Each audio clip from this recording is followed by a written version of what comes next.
What happens when your favorite YouTuber turns their fame into a brand? Some build million-dollar empires. Happy Dad? Cheers. Yeah, cheers. That's sponsored by Happy Dad? Yeah. Those are my boys, man. Yeah, I'm down with Happy Dad.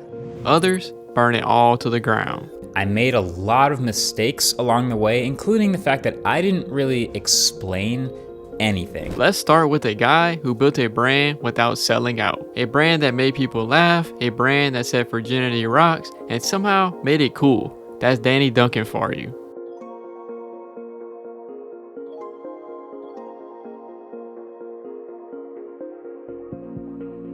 Now at first glance, it sounds like a joke, right? Just another ironic clothing brand worn by teenage boys trying to be edgy. But what started as a meme quickly became a movement.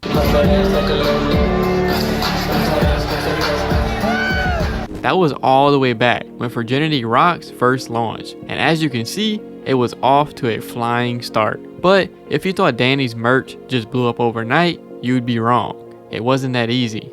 So I remember Teespring was a thing, and I was like, it used to tell you how many units were what you sold. I was scared that I would launch this campaign and it would say like 2 units sold. And I was like, oh no, it looks stupid. You know, I was like, oh, Danny sold 1 shirt. Nice, nice, bro. I was insecure. I just didn't want to look like, you know, a bitch. So before he launched Virginity Rocks, he dabbled in selling simple Danny Duncan t-shirts. And he quickly realized he was onto something. I dropped that Teespring. I made like 13 grand. I was like, what the f? Dude, I waited like a week and did it again. I was like, yeah, I'll probably make maybe 1,000, and it made like 10K. I was like, what the? It all began in 2018. Danny, a already viral YouTube menace known for pranks, skits, and skating injuries that made your spine hurt just from watching them, dropped the very first Virginity Rocks tee. No huge launch party, no press tour, just him, his camera, and a wild idea. But it wasn't just clickbait or an easy cash grab. Danny had a message, Virginity Rocks. It was funny, it was bold, and somehow it had heart. However, it wasn't long before his fans were getting into big trouble. One of your fans wore your Virginity Rocks shirt to school and then got suspended. Yeah, some kid, he's like, man, they kicked him out of school, or they like took his shirt or kicked him out of school, and then it was in Roseburg, Oregon. Yep. But there was no stopping this wave. After Danny heard that, he decided to take a trip to the school. And I was just like, dude, it'd be so funny if I had a Sprinter van. I was like, we should just load it with t-shirts and just drive down there and just throw them out. And the news was like picking it up, and all these like local businesses were like, you can come into our parking lot and do it. By 2020, you couldn't walk through a high school without spotting at least one Virginity Rocks hoodie. The brand started popping up in malls, then on billboards, then on news segments. Yeah, mainstream media got very confused. But while they were scratching their heads, Danny was counting receipts. You've made over $150 million gross selling your products to your fans. I mean, that is one of the highest numbers of anyone in the creator game. Danny really made $150 million from selling merch. Remember, this was before Prime or Mr. Beast's merch. Danny was a merch game pioneer. But it wasn't just about the money, it was the connection. Fans lined up by the thousands at his pop-up tours, not just for the shirts, but for a second of his time, for a photo, for a laugh. Danny's brand wasn't just cool, it meant something to his fans. It meant rebellion, and yeah, it meant Virginity Rocks. But really, it meant I don't care what you think. Which is why they loved it. Virginity Rocks was just the start though. After that, he launched I Heart Hot Moms, and that's still big even to this day. Cheers to the guy with the heart on his shirt. Not the heart on, but the heart on his shirt. That was from December 2024. See what I mean? But of course, not every YouTuber brand has that kind of golden touch. Before MKBHD dropped the worst product ever, he was actually killing the merch game. Hey, what's up? MKBHD here, and this is a big one. This is an exciting video. Welcome to the official launch and reveal of the first ever MKBHD product line. That product was Icons. It was his brand new electronic accessories brand in partnership with D-Brand. They were smooth, slick, and luxury cases, and everyone loved them. For a tech nerd, it was a dream. They could customize their phones, game consoles, laptops, everything with a classic design. It wasn't just accessories though. Marquez went on to try and capitalize on the pandemic and even dropped some custom masks. That's not even all. The guy also dropped a custom Rubik's Cube. I can vouch is very smooth. But then also, number 2, we didn't just randomly throw 54 icons on here. Each face has a theme. So when it's solved, there's a smartphone side. So everything here has to do with smartphones. There's a camera gear side. Every icon relates to camera gear. Like I said, nerd paradise. So how did it all go so wrong? Well, he got greedy, and what started as a cool idea backfired hard. You guys have always been asking me where I get my wallpapers. So now we've put them all in one place. It's called Panels. We have a bunch of awesome artists over there that we are splitting profits with 50-50. On September 24, 2024, Marquez dropped a wallpaper app called Panels. He'd been getting asked for years, where do you get your wallpapers? So finally, he gave his fans a clean, car-rated home for them. It was sleek, it was easy to use, and even had professional artists. But there was one problem. Actually, there were several. For starters, he was charging $50 for it. That's right, $12 a month for wallpapers you could just download from the internet. And what made fans even angrier is the sheer hypocrisy coming from Marquez. The year before the drop of Panels, Marquez posted this on X. Rule number 1, never charge for something that was previously free. As the tweet got over 150k likes, plenty of people agreed. So who knows why? But he decided to go against his own philosophy. And people were furious. $50 a year, that's what Marquez wanted for the premium tier for a wallpaper app? Let that sink in. And while there was a free version, it felt like a joke. You had to watch 2 30-second ads just to download a single image. How nice of them. Reddit threads were launched as well as thousands of comments from angry fans. And some of them were pretty hilarious. One guy wrote, he should give an honest review of his own app. Another said, it's so pathetic seeing him defend the concept. It's the equivalent of standing in a mall, someone walking up to you and asking, hey, where'd you get that coffee from? And instead of just pointing in a direction, you say, why don't you download an app, watch a few ads, pay me some money, and then I'll show you the way. But it didn't end there. 2 weeks later, Marquez did something that most creators wouldn't. He faced it head on, didn't run, didn't hide. I made a lot of mistakes along the way, including the fact that I didn't really explain anything. I didn't explain the UI, what was in it, the point of the app, and most importantly, why it had a freaking $50 price tier. He dropped a video, not dodging the backlash, but owning it. He admitted the app was broken, overpriced, and just not great. He wiped the in-feed ads, gave 1080p downloads to free users, added a $2 a month tier, and rewrote the entire monetization plan. It's safe to say, fans forgave him. Well, most of them did anyway.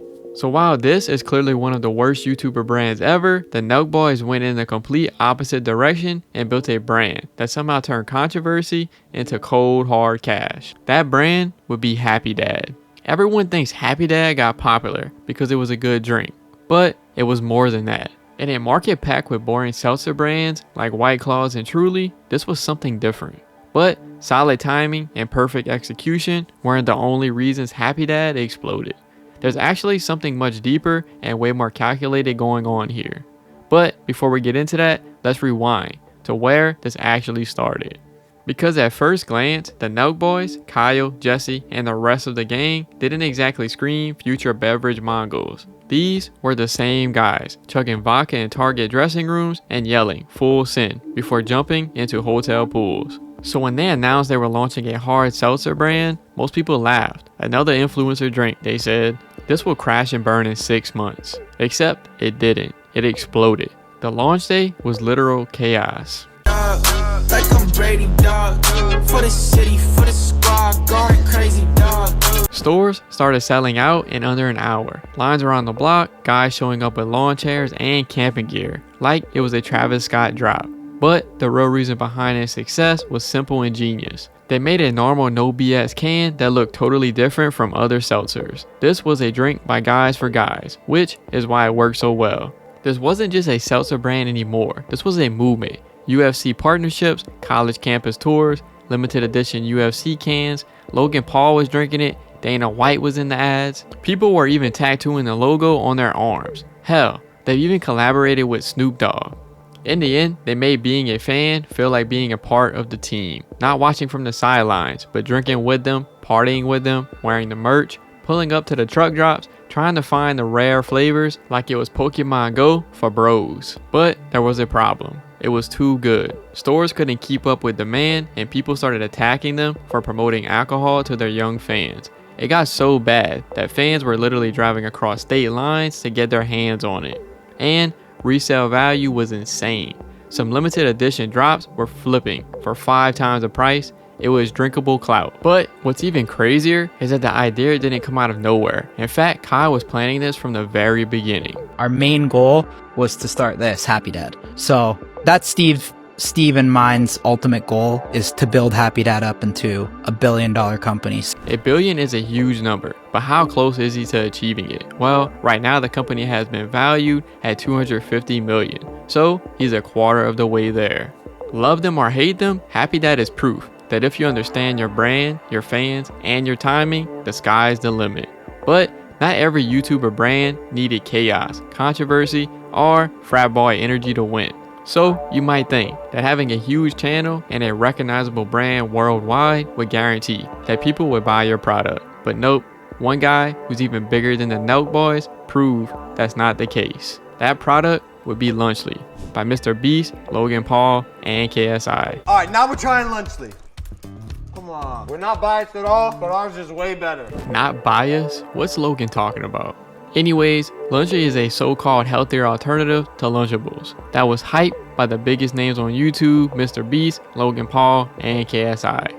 But instead of feeding kids, this product only fed backlash. But before we get into moldy cheese, FDA complaints, and brutal public roasting, let's break down how Lunchley went from being the next billion-dollar brand to a meme. September 16, 2024, Mr. Beast appears on stream alongside Logan and KSI to announce a Dream Team collab.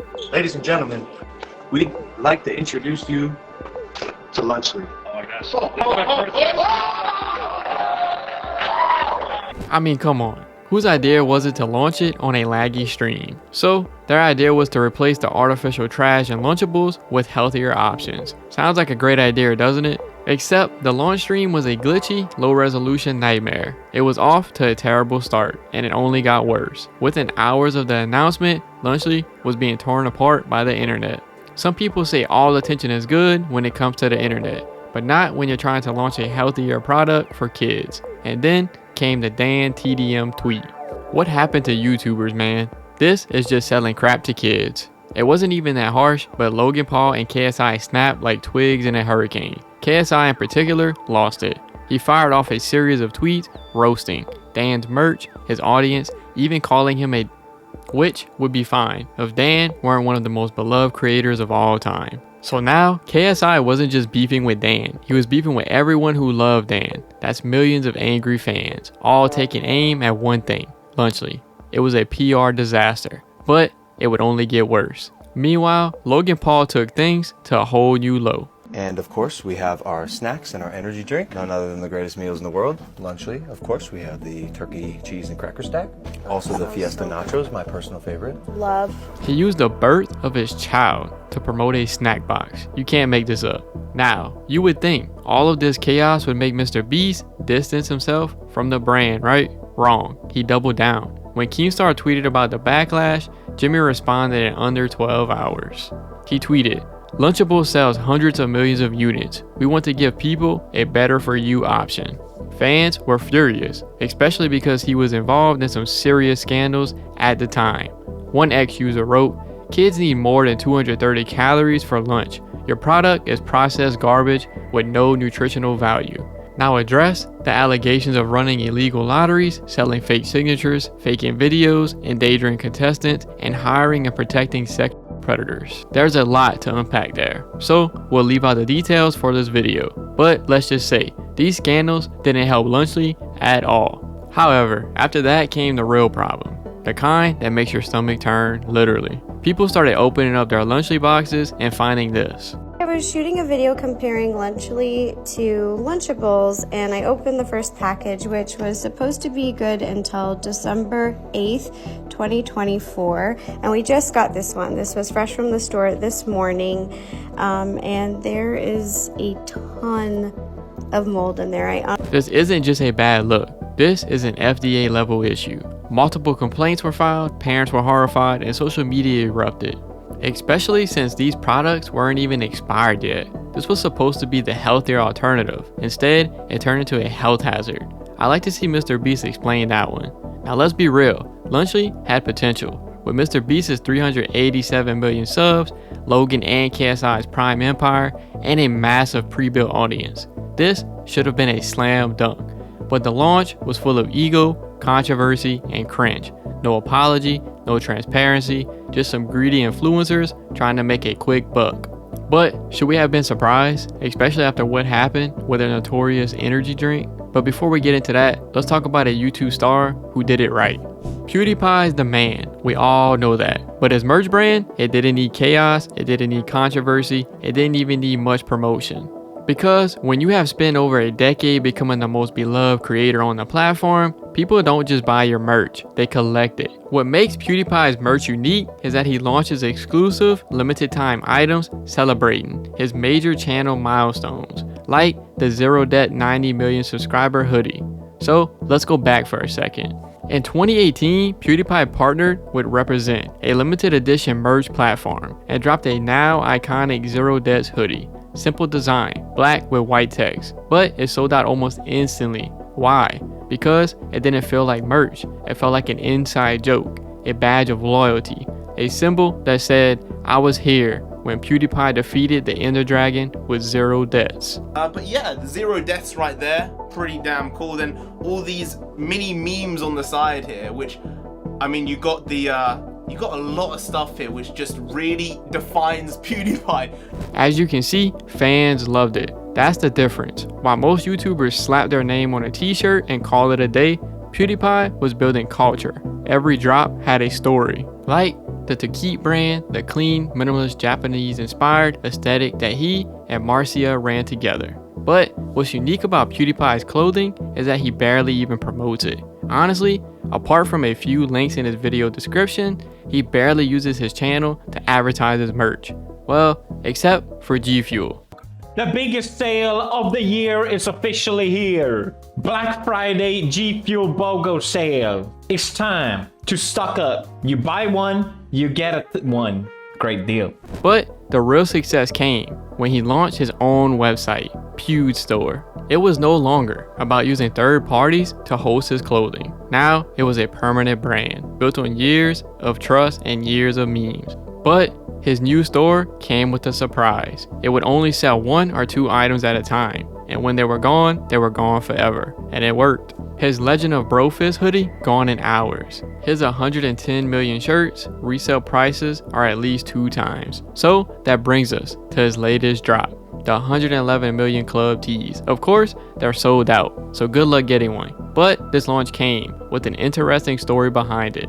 You might be thinking, wait, why is he launching in 100 million sub stuff when he's only got 110 million subscribers? Well, it's because his channels stopped growing. Despite being a master of merch, despite being a YouTube legend, PewDiePie hasn't grown in years, literally. His sub count is frozen. Well, actually, it's worse than frozen. It's falling.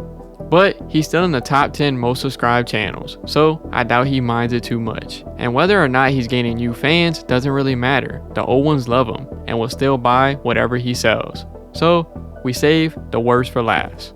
And that would be Prime, KSI, and Logan's gigantic collab. In my eyes, it was almost inevitable that we came together at one point, and I think we're at that intersection right now. In a positive way, you know, not beating the shit out of each other, which we've done twice now on 2 separate occasions. But this time, we're gonna come together.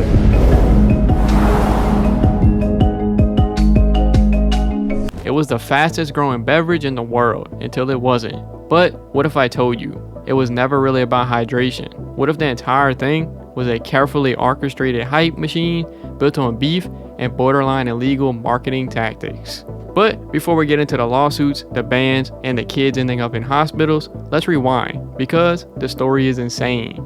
January 4th, 2022, 2 of the most hated and beloved YouTubers of all time stood side by side and did the unthinkable. They teamed up. It was a jaw-dropping moment because this was Logan Paul and KSI, his biggest op. They were beefing for years, only to suddenly become best friends and business partners. It's almost like they always planned this. At one point, Logan even said it was God's plan. Because God had a plan for me. You reckon?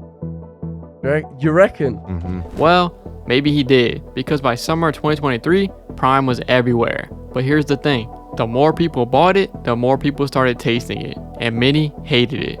Then headlines started rolling in. Prime drink warning for parents after child hospitalized. U.S. Food Agency called in to investigate Prime Energy drink over caffeine levels. A kid in Canada ends up in the ER. Caffeine levels are off the charts, so high the Canadian government had to remove it from the shelves. And Logan even had the nerve to defend it. Our energy product says 18 plus on the label. It's also marketed 18 plus on every single social media we post that we do from the Prime page. And it's an industry standard amount of caffeine. It has 200 milligrams of caffeine, and that's nothing revolutionary or out of the ordinary. It's the same amount as Gatorade's Fast Twitch. It's the same amount as Celsius, and even less, 100 milligrams less than Bang Energy. So it's no surprise that he got torched in the comments. Imagine you're an 11-year-old. You just watch your favorite YouTubers box each other halfway to death. You're saving your pocket money to buy a bottle of Prime. You can't wait. You drink it, feel your heart race, and next thing you know, you're in the ER. Now imagine being that kid's mom, watching Logan Paul crack jokes online while your son lies in a hospital bed. So you can see why its sales plummeted and its reputation was ruined. Just like a sugar rush, Prime came in fast and crashed even faster. The Prime empire is still alive, but barely hanging on. And it's safe to say, this one was one of the worst products in YouTube history.